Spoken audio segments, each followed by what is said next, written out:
Good afternoon, ladies and gentlemen. Recorded by Richter, back with a brand new segment for you. And today I am here with a brand new music segment. And you know, around this time of the year is the time of the year that everyone drops their Spotify Wraps and their top artists streamed and this and that all over the internet. And with streaming becoming ever more and more of a mess with the emergence of tons of AI music on there and all the terrible business practices of Daniel Ek of Spotify and royalty payouts and all this, it feels like it's just unsustainable. It feels like we're reaching a crashing point in this streaming stuff. And so instead of offering you my top streamed artists and stuff like that, I wanted to do something different to encourage people to get back out and kick it old school and purchase albums. So on this two-part segment, one, you'll get half of it this week and then half of it 2 weeks from now. I am going to discuss the albums that I purchased this year in 2025. So the first half is going to be the brand new albums, the albums that came out in 2025 that I purchased. And then the second part will be the albums that came out, 2024 and beyond. So that's where I'm at with it today. And then I've also got some records that I was gifted that I'll discuss. I'll put those ones in with this first part because I have more older work that I purchased this year than newer work. So let's get right into it. I am excited. I am a big fan of collecting music. I have a 6-disc changer in my car, so I am back to buying CDs again too, because I've been busting out my CD collection and I kind of forgot how amazing the audio quality is when you're listening to CD over MP3s. But anyways, we'll get right into it. I've got a bunch for you. This first one, let me pull up my computer too so I can have the release dates and stuff to go with it, because that information is kind of cool here. So 2025. So the first one I got for you is Yukimi. Now Yukimi is a Swedish musician. She comes from the band Little Dragon. They've been putting music out forever. I've done a whole artist highlight segment that you can go check out on them on my page. And she put out her breakout debut album, For You, in March. And this one is just an amazing piece of work to me. It's very different than the electro dance pop leaning music that comes out of Little Dragon. This is much more acoustic and organic feeling and like warm and kind of softer. There's some dancier records on here, but overall the vibe is more of like a relaxed and therapeutic experience for her as an artist. A lot of the things she was getting off lyrically is stuff that she's been holding in, and I'm really happy for her. You've got, Pasta News from De La Soul is on here, which is amazing. Leanne LaHavas co-wrote some of these songs. Eric, the drummer, is also a co-writer and co-producer of this album, so that's a great one, and highly suggest everybody going to check that one out. I will put these down here when I'm done. Next, also released in March, is a band that I've been listening to for a very long time. For over 20 years, I've been seeing this band live in concert, and that is My Morning Jacket. They are out of Kentucky. They came around in the very, very late 90s, in like 99, but they didn't start getting popular until like about 2005, 2004, 2005, around that era. And then they started hitting the festival circuit and making a lot of noise. And this project is called It's their brand new album. It's remarkable that they're still making music together as a band for this long. I always like to applaud that because it's a very difficult thing to do in today's landscaping, with touring becoming more and more expensive for artists. So shout out to them for doing this. And they also had Brendan O'Brien produce this one, which is interesting because it's the first album, I believe, that the members of My Morning Jacket didn't produce themselves. So that's an interesting and cool one. Again, I said it came out in March. This next one is another favorite of the year for me, and that is another breakout solo project. And this one will be out of Tundi from TV on the Radio. He's also an actor who's been in some of the Star Wars stuff recently, but he made his debut solo album as well as going on a small tour with TV on the radio, so hopefully they work on music together too. But this project is called the Black Bolts, and I just really, really love it. I think Tundi is just a really awesome musician. I think TV on the radio have gone down in history in making some of the most compelling rock albums of all time, as far as I'm concerned. So highly recommend those guys, and Tundi specifically in that one. This one is Please Don't Cry out of Rhapsody, and she is just incredible. She's not only got this project out, but she has an EP with Madlib, Mad Raps, that I purchased as well. She is just outstanding. I'm a big fan of hers. This album came out, let's see, in May. The Tundi one came out in April. This one came out in May. Another front runner of the year for me. I don't know what else I need to say about Rhapsody other than she's amazing. Oh, Erykah Badu is on this. Baby Tate is on it. Lil Wayne is on it, just to name a few. Yeah, highly recommend this album. And then the next one would be an album that came out in June, and that's by one of my new favorites in rap, McKinley Dixon. But he is incredible, man. McKinley Dixon, it's very big sounding. There's a lot of big music going on. There's orchestrations in here, and like it's very left of center, and that's kind of the stuff that I find myself as I get older leaning into more and more, because I want to challenge myself. I don't want to stay stuck in nostalgia and only listen to like albums that were popular when I was like in my youth and stuff like that. And I want to push hip-hop forward in what I discuss, at least on this channel. I know my reach is very small, so that sounds silly to say, but I want to offer the people that watch this something different that maybe the radio is not talking about or social media is not talking about. McKinley Dixon, Magic Alive, very incredible album. Highly recommend. This next one is, if I do a list, I probably won't do my favorites of these next two, or there's a few here that are in my favorites of the year. I mean, that's why I purchased these. Obviously, I don't have to really say that on all these. And this is out of the UK artist Little Sims. I talk about her constantly. I made a full-length breakdown of this album that you can check out on here, back on my channel earlier this year. So highly recommend this. She's phenomenal. Go watch my full breakdown if you haven't already, and I'll give you my honest opinions there. One of my favorite rappers ever too. Just so good. Next one is out of Tyler the Creator.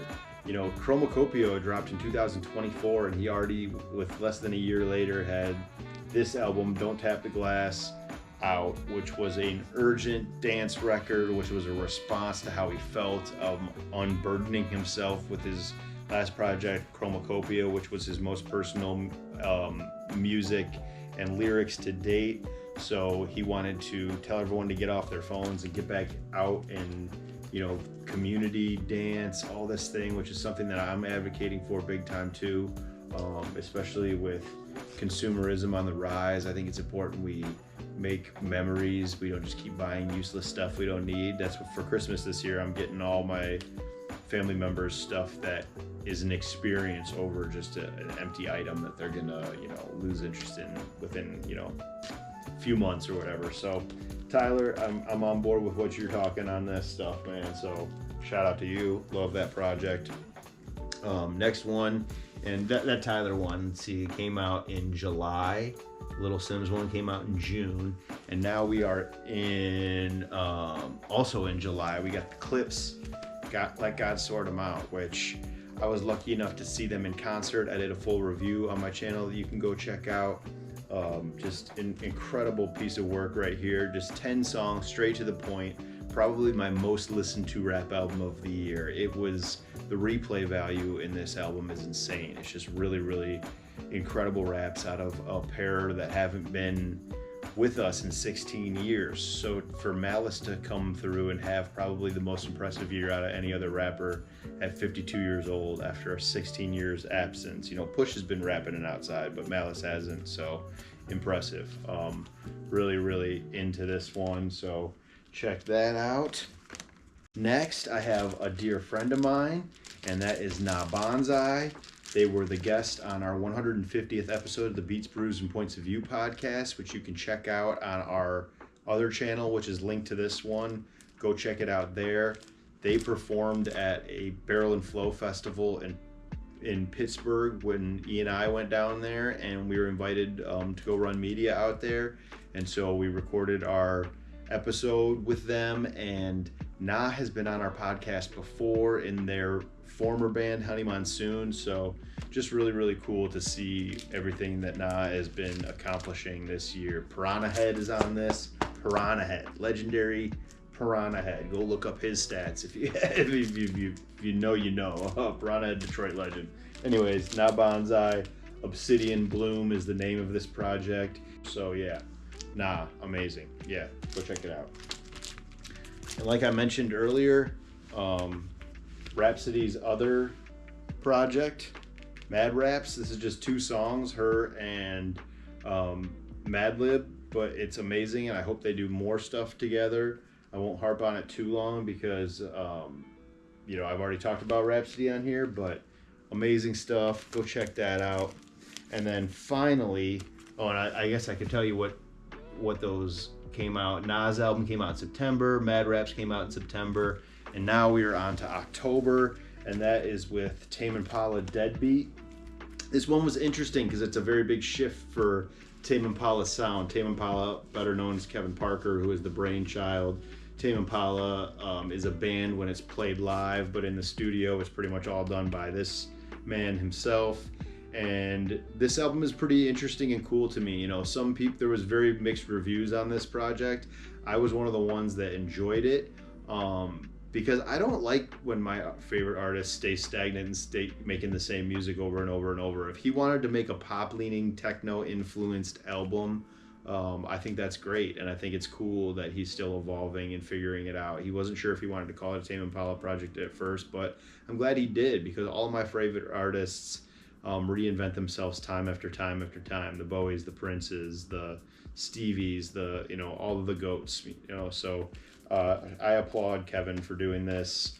I wouldn't say that it's my favorite of all of the Tame projects, but it's different and in a unique, cool way. Like, if I want to listen to psychedelic rock Tame Impala, I got that. If I want to listen to this more poppy electronic version of Tame Impala, I got this. And I think that's cool and important. So check out that. One of the most impressive albums I've heard in a very long time is my final new project, and that is Lux out of Rosalia. What to say about this album? It is, you know, religiously themed. It's themed in love and hate and letdown and triumph, and there's so much orchestration and operatic singing. I mean, it's got so much stuff that you wouldn't necessarily think that's mixed into pop. You've like orchestration mixed with reggaeton, and it's just I'm so in love with this project. And she was my favorite. You know, I didn't know any of her music prior to this, and I read a bunch of great things from people that I respect the opinions of, and so that made me want to check this album out. This one came out in November, and this is my recent new album purchase, and then I'll get to the older ones that I purchased this year. But before I go off of this first part, I want to get to the gifts that I received. And so basically, I want to say rest in peace to my uncle and my great uncle Len. He was my grandpa's my grandpa's brother, and he died back in 2012. But his house, we were just cleaning out now and getting ready to sell it and put it on the market, and he had his old vinyl collection in there, so my dad let me take some of the vinyl home. So I've got Herb Alpert's Tijuana Brass. I'm interested to check these guys out. This was like a brass band from the 60s and 70s that I thought was cool, that I was interested in. So I've got that. What else do we have? So that was 1965, that specific album came out. This one is 1968, and that's Dean Martin, Gentle on My Mind. Dean Martin, legendary crooner. You know, not typically the style of music I listen to a lot, but I do enjoy it, and especially around the holidays and stuff. So that's a cool one. Now we got from 1968 as well. We have Johnny Cash at Folsom Prison. You know, Johnny Cash wasn't a bootlicking country artist. He represented for the marginalized people, the inmates, the outcasts, the ones that society have overlooked. And I wish country music would remember that and get back to making stuff from an honest place, not from you know, kissing the president's ass and kissing police's ass standpoint. So shout out to him. And not only did he do this once, he did this twice, because the following year we have Johnny Cash live in San Quentin. That's right, he was performing for prisoners. So those two albums, amazing. Legendary soul musician Sam Cooke. We got that one right here. I'm excited to dive into this because I love Sam Cooke. This came out in '71. This is called The Legendary Sam Cooke. Cool stuff. And then after that, in 1972, we have Cat Stevens, who was kind of like a singer-songwriter, folk musician of that time period.